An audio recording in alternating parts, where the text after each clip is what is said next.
अहमदाबाद में 12 जून को एक एयर इंडिया का बोइंग विमान क्रैश हो गया, जिससे उस फ्लाइट में बैठे 242 लोगों की जान चली गई। जिस जगह ये विमान गिरा वहां भी लोगों के हताहत होने की खबर है।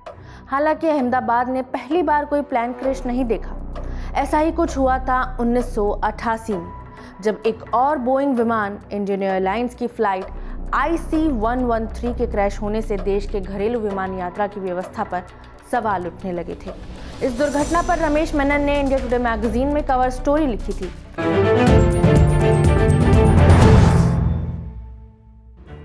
नमस्ते, मेरा नाम खुशबू है और आप देख रहे हैं इंडिया टुडे हिंदी। 19 अक्टूबर 1988 को इंडियन एयरलाइंस की फ्लाइट IC-113 जो मुंबई से अहमदाबाद जा रही थी, सरदार वल्लभ भाई पटेल हवाई अड्डे के पास उतरते समय क्रैश हो गई। इस बोइंग 737-200 में 135 लोग सवार थे, जिनमें से 130 लोगों की मौत हो गई। केवल 5 लोग बचे। ये भारत के सबसे घातक हवाई हादसों में से एक था। फ्लाइट IC-113 सुबह 6:45 पर मुंबई से रवाना हुई थी। ये एक रूटीन उड़ान थी जो बिना किसी परेशानी के अहमदाबाद के करीब पहुंची। लेकिन उस सुबह अहमदाबाद में घना कोहरा था, जिसके कारण विजिबिलिटी बहुत कम थी।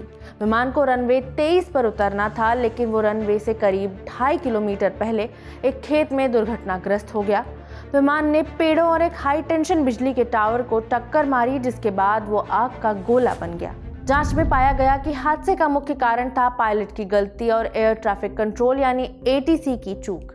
कोहरे की वजह से पायलट को रनवे ठीक से दिखाई नहीं दिया। उस समय विमान में नेविगेशन के लिए केवल बेसिक उपकरण थे और अहमदाबाद हवाई अड्डे पर इंस्ट्रूमेंट लैंडिंग सिस्टम यानी ILS पूरी तरह काम नहीं कर रहा था। पायलट ने विमान को बहुत जल्दी नीचे उतारा और ATC ने भी सही ऊंचाई और स्थिति की पुष्टि नहीं की। आखिरी रेडियो संपर्क सुबह 6:50 पर हुआ था। विमान में 129 यात्री और 6 चालक दल के सदस्य थे।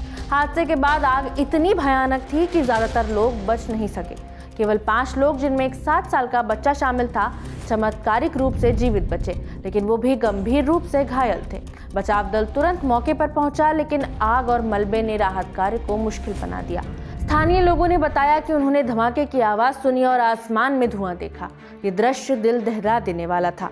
भारत सरकार ने हादसे की जांच के लिए एक समिति बनाई, जिसकी अध्यक्षता जस्टिस MP ठक्कर ने की। जांच में सामने आया कि पायलट ने कोहरे में गलत अनुमान लगाया और विमान को तय ऊंचाई से नीचे उतार दिया। ATC ने भी पायलट को सही दिशा निर्देश देने में चूक की। उस समय भारत के कई हवाई अड्डों पर आधुनिक नेविगेशन सिस्टम की कमी थी। अगर ILS पूरी तरह काम करता या विमान में उन्नत उपकरण होते तो शायद यह हादसा टाला जा सकता था। इस हादसे ने हवाई सुरक्षा पर गंभीर सवाल उठाए। जांच समिति ने कई सुझाव दिए। हवाई अड्डों पर ILS और रडार सिस्टम को बेहतर करना, पायलट्स को खराब मौसम में उड़ान के लिए विशेष प्रशिक्षण देना और ATC की प्रक्रियाओं में सुधार करना। इन सुझावों के बाद भारत में हवाई सुरक्षा के नियमों में बदलाव हुए, लेकिन इसके लिए 130 लोगों को अपनी जान गंवानी पड़ी, जिनमें मासूम बच्चे, परिवार और कई यात्री शामिल थे। इस घटना के बाद सिविल एविएशन के तब के डायरेक्टर रहे PC सेन ने कहा था, हमें पूरी व्यवस्था की कड़ी समीक्षा करने की जरूरत है। हमें सभी ऐसे उपाय करने होंगे ताकि ऐसे हादसे फिर कभी न हो सके। अहमदाबाद केस 1988 के बाद ये सब ठीक हो जाना चाहिए था। विमान हादसे इतिहास हो जाने चाहिए थे, मगर हाल ही में 12 जून को हुए हादसे के बाद ऐसा लगता है मानो कुछ नहीं बदला। 37 सालों के बाद भी हमारे देश में विमान यात्री सुरक्षित नहीं है। कब तक हो पाते हैं ये तो सरकार ही बता पाएगी। वीडियो में इतना ही। शुक्रिया। ऐसे ही और भी आर्काइव्स और पुरानी स्टोरीज और एनेक्डोट्स के लिए बने रहिए इंडिया टुडे हिंदी के साथ।